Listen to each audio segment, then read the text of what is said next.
Alrighty, everybody. This is another one of the D&D side stories. This one is a bit of a, a birthday surprise, more or less, for our character Glimmer in particular.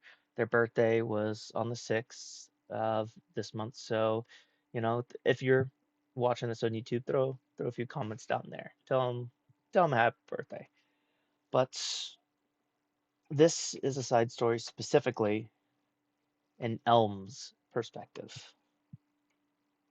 Forewarning before we actually get in, this is a little bit more of a dark story in the end. It had been a week. 1 week out here on this stupid boat going to hell even knows where. It was late in the middle of the night. All the others were asleep, as far as she could tell. She snuck away from her warden, Glimmer. She thought back. She thought her name was. At least she wasn't sure. She headed out onto the deck to get some fresh air. She couldn't sleep. Sleep was always hard for her to get. Maybe a little time by herself would help. Careful not to wake up the dragons or their companions, who seemed happy to be with them, unlike herself. She made her way up one of the rope things that led up to the crow's nest, as the people who ran the ship like to call it. She looked out at the ocean, just thinking. She'd get her revenge at some point. Something about whatever it was she drank did something or other, keeping her alive, immortal, potentially. She wasn't sure. She wouldn't test it, but hopefully it would help in making sure that she could get her revenge whenever they eventually returned back to Pyria. She just needed the practice. The more and more she thought and planned, the more she began to slowly fall asleep. In her dreams, she was back with her family, 13 years old and finally beginning to make memories that she would actually remember. She was happy then, laughing and smiling. Her brother was smothering mud into her hair as they wrestled on the ground. Her mother was giggling to herself as she helped to beat the grains out of some straw to make some bread. Her father was just making it back home at this time with the one thing that she asked for, given it was her birthday that day. A flower. Not just any flower, a ghost orchid. She had accidentally come across one and fell in love with its pale color and unusual shape. You're lucky it was able to find one of these. Had to search all through the night. Her father yawned and held out the flower to her. She smiled and squealed in delight. Covered in mud and soaking wet from head to toe, she got up from wrestling with her older brother and nearly tackled her father as she jumped up to hug him. Her father laughed and hugged her in return. Look at you. You're utterly filthy. Go on now. Go get cleaned up, else you'll get your new flower dirty. He took the flower and soil it came in and set it down on the table they had just outside of their little homestead. She nodded enthusiastically, quickly rushing off to grab a change of clothes and head into a small opening, which was fairly well hidden by coincidence. It had a natural spring in it. She got in and began cleaning herself. Instinctively, while she slept, Elm began tensing up before it even happened. This wasn't the first time she relived this moment in her dreams, and her body reacted to it well, before it even happened again. Her dreams continued with her washing off some of the dirt and mud when suddenly a scream could be heard. Worried, she peeked out from the small opening in the rocks. She couldn't see perfectly, but it looked like her father was floating. His feet weren't touching the ground, but there wasn't anything to sit on or hang on to right there. That's when the blood spilled to the ground. She could see her mother scream out a second time and pull Elm's brother closer, away from whatever was happening. That's when her father's feet disappeared out of view, and in their place, a dragon's talons stepped out.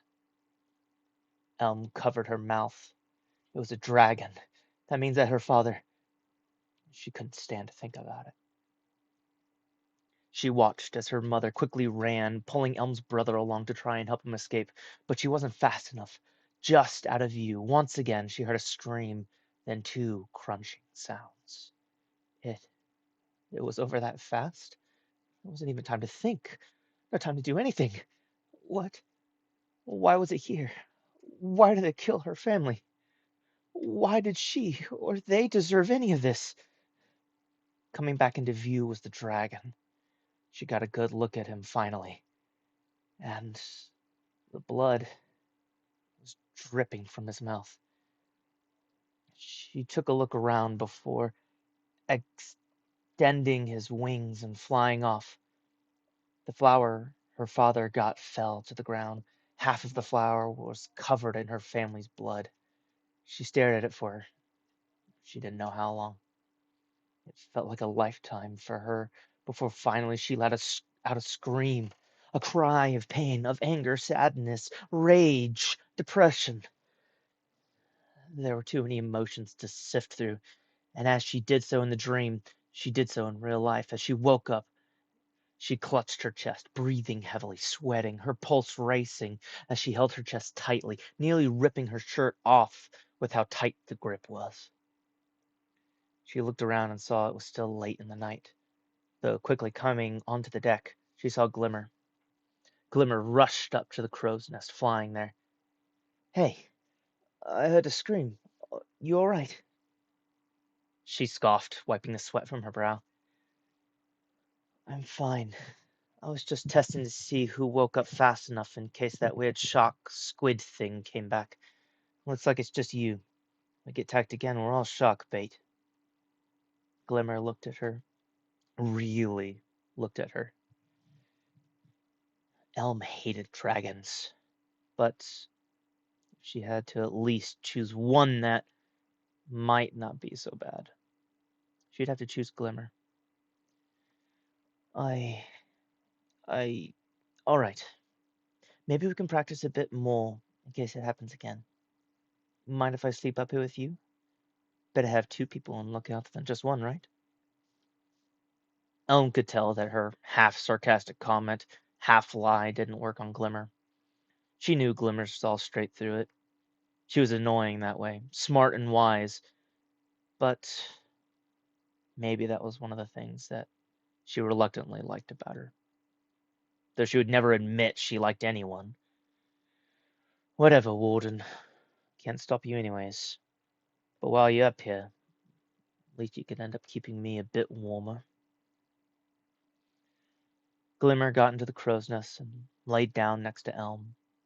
There they spent the rest of the night together. Elm couldn't sleep, not so soon after the recurring nightmare came again. Would it come again tomorrow night? Maybe.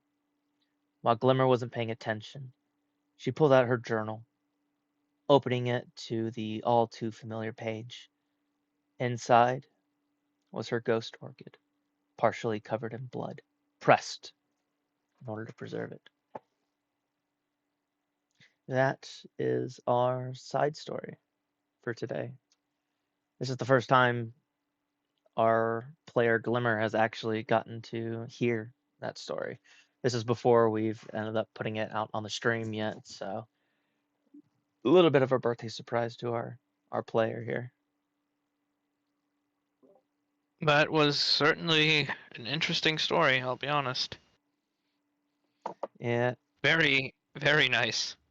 indeed, all of our little side characters will get their own story. It'll be on a off schedule. After all of you guys do one, I get to end up putting one side character in, whether it's one of these or somebody who hasn't quite gotten a story told just yet. And I felt Elm, out of everybody, has had the least amount of story told of her, so I decided she was going to be first.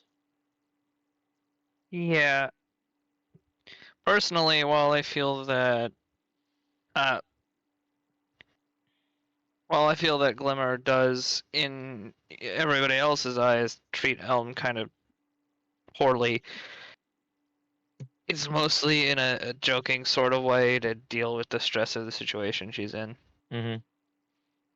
Yeah, between that, it seems that Elm somewhat ends up doing the same towards Glimmer. It's kind of a little bit of a back and forth that they have at this point. And that's certainly enjoyable. Hmm.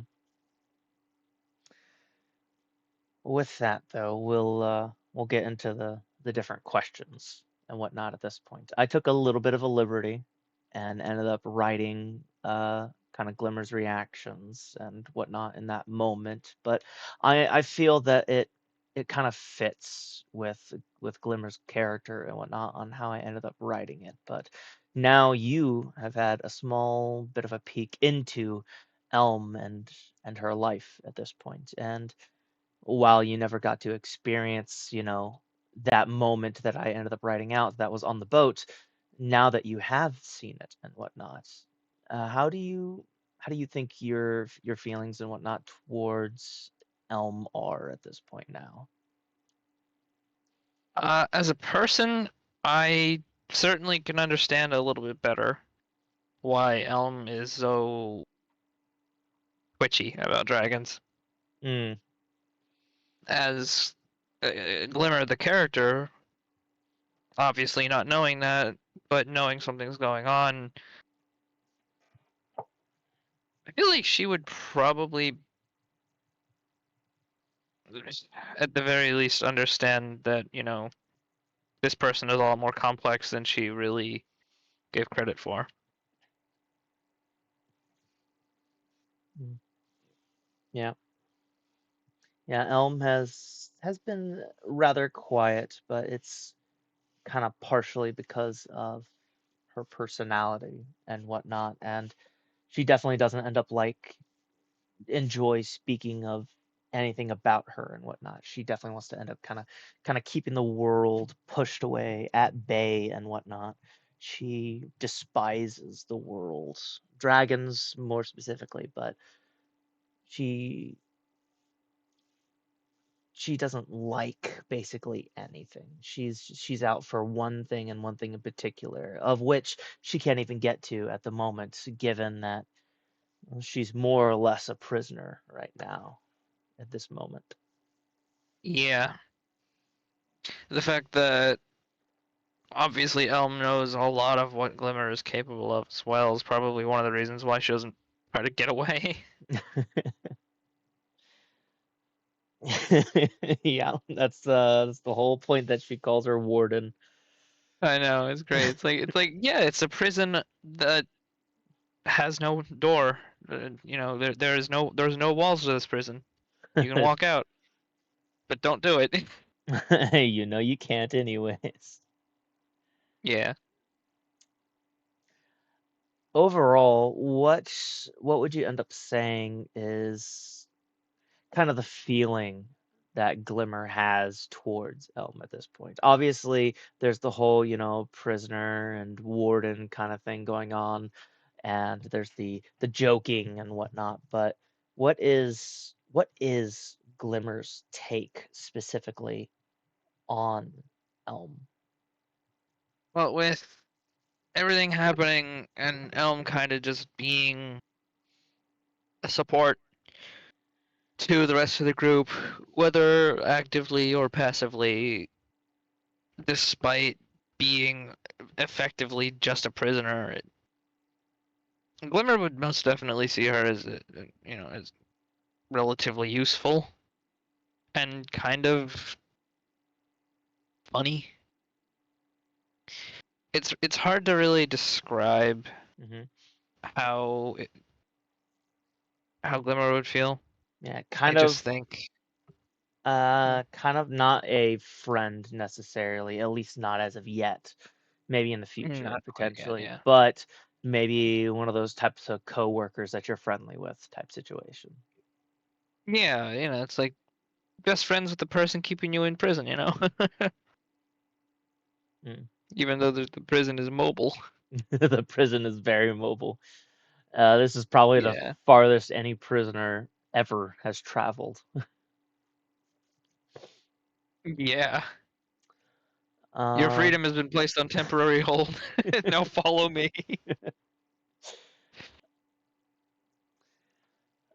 Getting to kind of where everybody's at the moment in the campaign and whatnot. We got a small glimpse into Frosted Pine and how kind of Frosted Pine felt at the moment. But uh, what about you as a more of a person than Glimmer? How is it you're kind of feeling at this point in the campaign? Have you kind of figured any of the kind of clues and little hints that I've sent out, or is there any lingering like points and whatnot you're thinking on?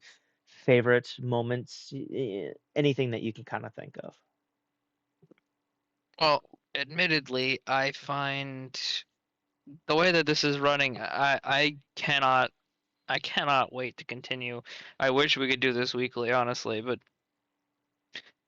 you know, Mhm. scheduling be damned. The ever so terrible scheduling conflicts that all DMs and players have. Yeah. But aside from my real life perspective on scheduling that everybody has problems with, um, honestly, as far as the actual campaign goes, this might be my favorite one that I've done with you so far. And for context for everyone watching, yeah, we've done other campaigns, just none that have been like live streamed or made videos of. Yep. This out of all the campaigns is probably one of the most planned ones that I've had as of to date that you've been a part of at least. I've had others where I've had larger plans and things, written out and whatnot. But for ones that you have been in, this is probably the one that has been the most planned.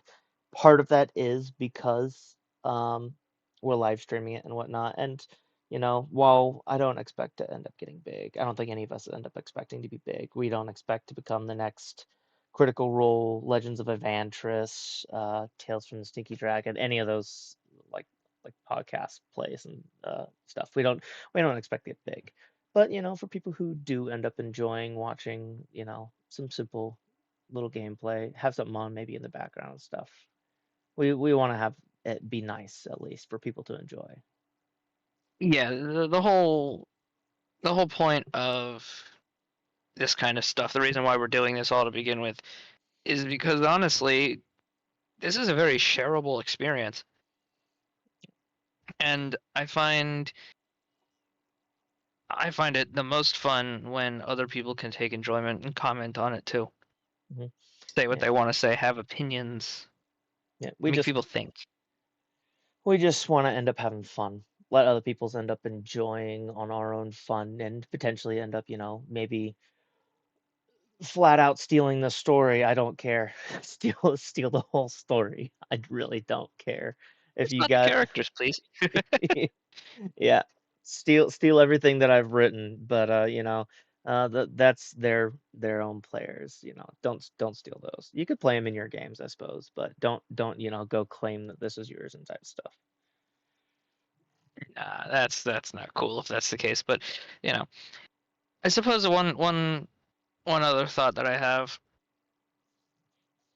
I I've been reflecting on how I went about handling everything in the last session, Mhm. and really the biggest thought I had is Glimmer acted quite impulsively.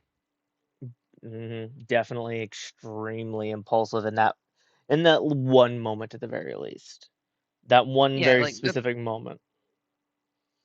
the pressure of the entire situation, and also being privately, or rather, not necessarily privately, but there was a communication between Glibber and Isopod that the rest of the great game didn't see happening. Um, Basically, Glimmer was asked specifically to undo the enchantment, and she did. because she couldn't deal with the situation continuing the way it was. The negotiation was going nowhere, in her opinion, and she basically all the emotions bubbling up inside of her just it was too much. She just wanted to do something and get out of there. Mm, which is fair. I uh I definitely enjoyed that moment for sure. I didn't plan on it because, no DM ends up expecting, some of the absolute craziest things to happen sometimes. Um, Yeah. but as I mentioned after the stream was over, I had a potential, like a very broad potential that at one day Sword may end up, dying. There may end up being a choice where maybe Isopod ends up having to, make that decision. Who do I save? Do I end up saving Mantis or do I end up saving Sword? Or maybe even potentially one of you guys. I have that plan on potentially everyone's, little side companion uh, as a possibility, not like a set thing in stone. Everything I do is a potential possibility that I kind of have in mind. And Yeah, like I expected that outcome for Sword maybe 10 episodes from now, like maybe 10 at the minimum.